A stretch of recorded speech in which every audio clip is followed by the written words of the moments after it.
From Ukraine's billion-dollar drone attack to Trump's surprise NASA reversal and Zillow's sobering housing data.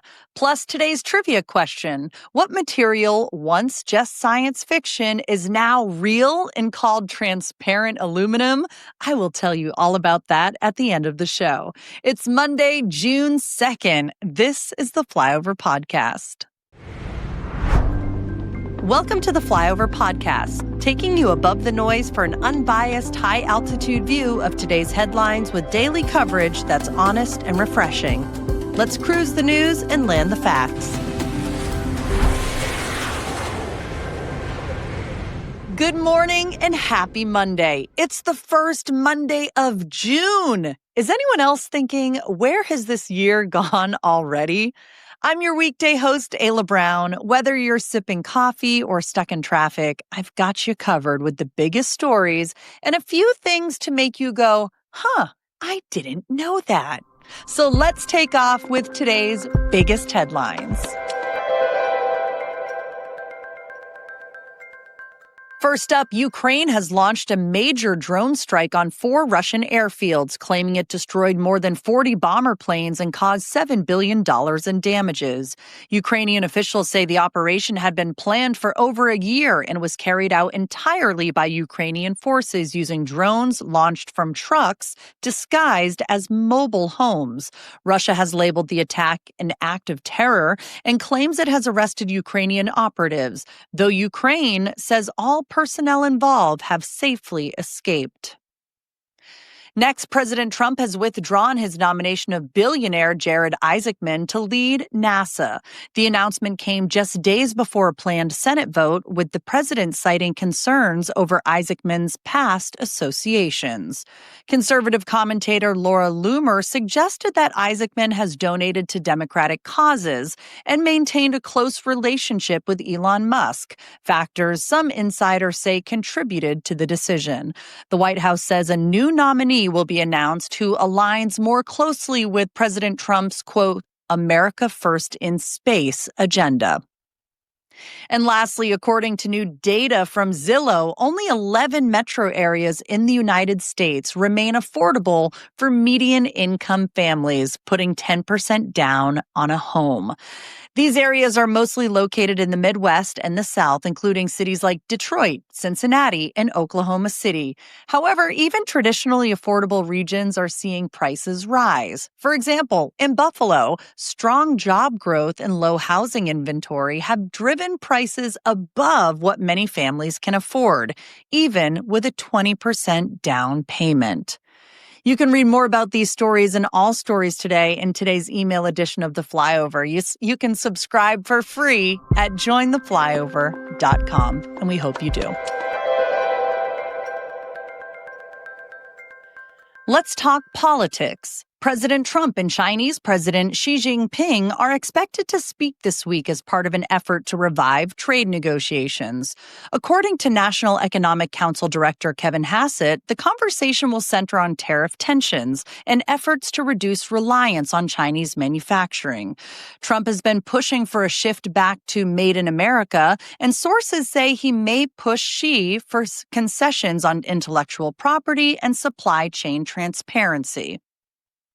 Meanwhile, the Trump administration is reportedly finalizing a proposal to ease restrictions on the largest U.S. banks, rules that were originally put in place after the 2008 financial crisis. The changes would loosen oversight and capital requirements for institutions like J.P. Morgan Chase and Bank of America, with the goal of boosting lending and economic growth. Critics argue it increases risk in the financial system, but Trump officials say it's about common sense regulation. Also this week, 3 top cabinet members, Interior Secretary Ryan Zinke, Energy Secretary Rick Perry, and EPA Administrator Andrew Wheeler, are traveling to Alaska to advance plans for drilling in the Arctic National Wildlife Refuge. The administration is pushing to accelerate permitting and open up more land for exploration, despite lawsuits from environmental groups and oppositions from many Alaskan natives. There was also a surprising education twist. A BBC investigation revealed that the Chinese Communist Party has referred to Harvard, yes, Harvard University, as the top party school outside China. The phrase isn't about frat parties. It's reportedly used to describe how many Chinese officials have trained there through elite international programs. Harvard hasn't responded publicly, but the report adds fuel to an ongoing political fire over the role of U.S. universities in foreign influence. And finally, European Union officials are, quote, strongly regretting President Trump's Friday rally announcement that he'll raise tariffs on imported steel by 25%. EU leaders say they weren't consulted and that the move could damage transatlantic relations, just as both sides were working to reset trade policy. More to come as that unfolds. We are brought to you today by Native Path Hydrate. Feeling a little sluggish? You might just be dehydrated, and you wouldn't be alone because nearly 75% of Americans don't drink enough water each day.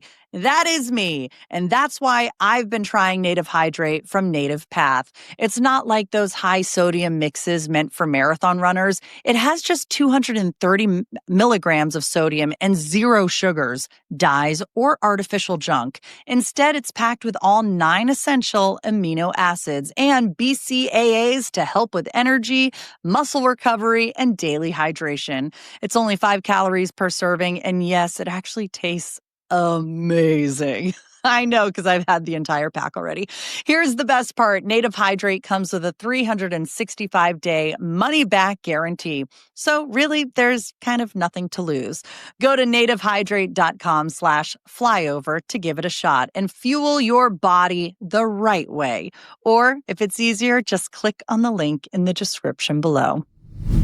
The NBA Finals has its 2 teams, another breakout weekend for Lilo and Stitch, plus today's finance news. It's all coming up. Let's take a look at what's happening in business and finance today. Snack giant Mondelez is suing Aldi, accusing the grocery chain of copying the packaging of several popular snacks. The lawsuit claims Aldi's store brand versions of Oreo, Chips Ahoy, and Wheat Thins look too similar to the originals and could confuse customers.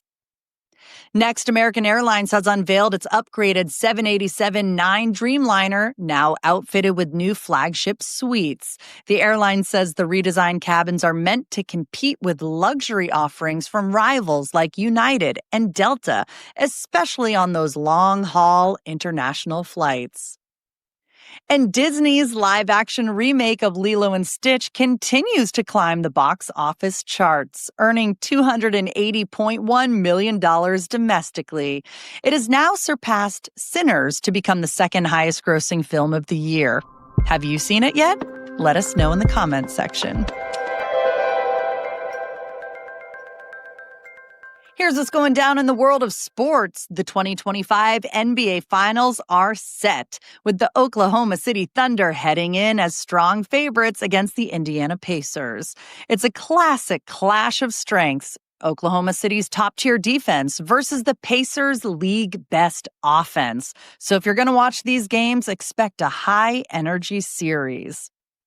In Major League Baseball, Baltimore Orioles rookie Colby Mayo stirred up some drama over the weekend after appearing to veer out of the baseline to make contact with a Chicago White Sox player.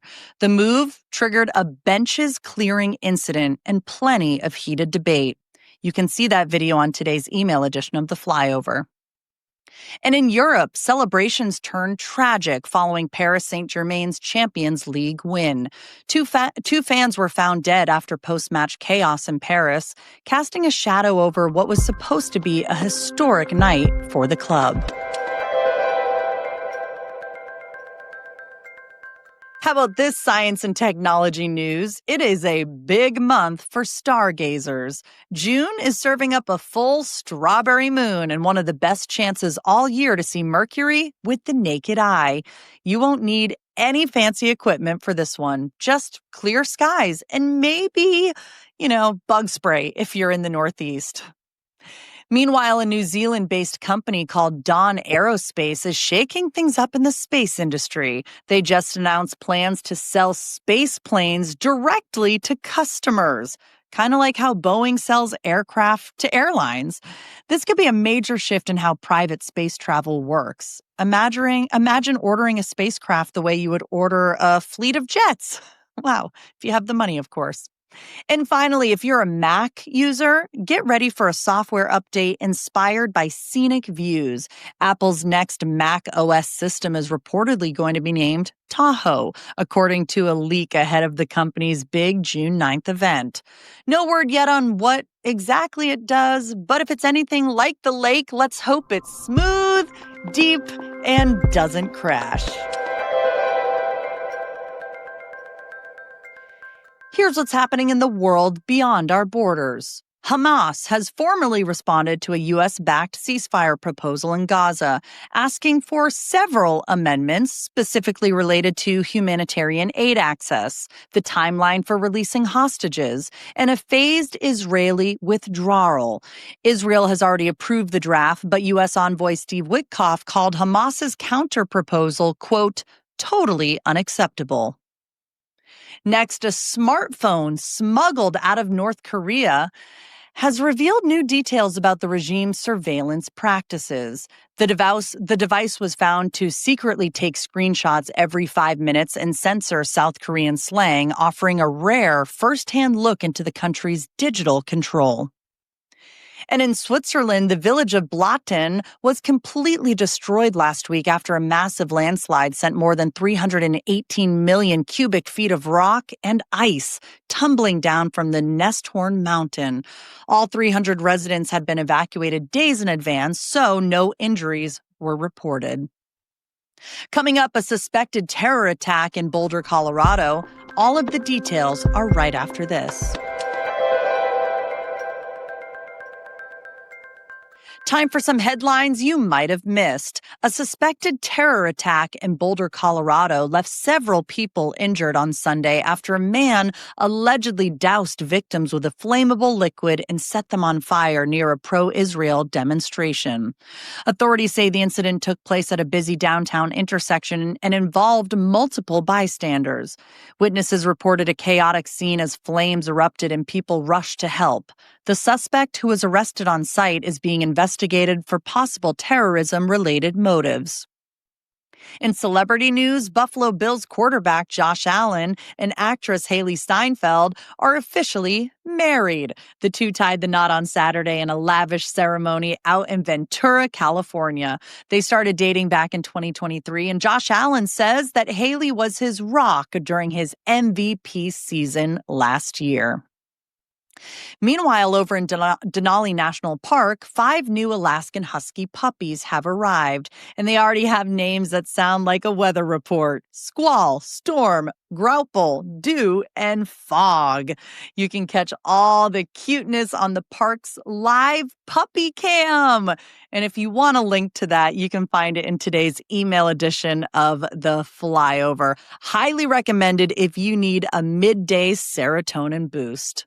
And finally, speaking of animals, a mama bear in Monrovia, California, gave us the most relatable parenting moment of the week. She was caught on video doing laps in a backyard pool while trying to convince her hesitant cub to jump in. The little guy dipped a paw, then a nose in, and then right back out. Just didn't want to go in. And that sounds a little bit like my toddler. What a classic kid move.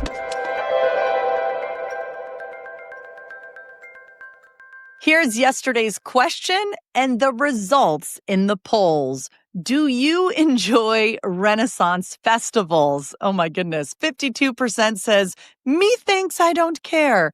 26% says nay. And 22% says, I'm going to just keep that going. I have never been to a Renaissance festival. I think the only thing I would go for is the big turkey stick. That's about it. But here is the poll question for today. Thank you to everyone who votes in the polls. We really appreciate it. If you've never done so, it's super easy. Just go to jointheflyover.com, and I'm going to read the answers in tomorrow's show. The best road trip snack? Well, there's 6 different ways to answer. Is it chips, candy, cookies, fruit or nuts, gas station meat or other. I don't know about you, but have you guys ever tried the hard-boiled eggs from a gas station? Eh, I did once. I brought them back to my car and my husband was like, "You did not just buy a hard-boiled egg in a plastic bag from the..." I said, "Yeah, I'm going to try it." I do not suggest that. We had to keep the windows down almost the entire trip. I will never do that again. So I'm going to vote, in this case, fruit and nuts. Fruit and nuts. That's me. All right, guys, it's time for the trivia question. If you've made it this far, congratulations. I promise it'll be worth it. What material, once just science fiction, is now real and called transparent aluminum? Well, the answer, it's called ALON, ALON, short for aluminum oxynitride. First imagined in Star Trek, is now the real deal. It's a super strong see-through ceramic used in things like bulletproof windows and military gear. Did you know that? I didn't, but I learned something new every single day in the trivia question. By the way, that is it for today's episode. If you liked what you heard, tell a friend, leave a review, or shout it from the rooftops. And if you do actually shout it from the rooftops, can you please take a video and tag the flyover? Because I really want to see that. I'll be back tomorrow with more breaking news headlines. Until then, stay curious and caffeinated. Thanks for flying with us.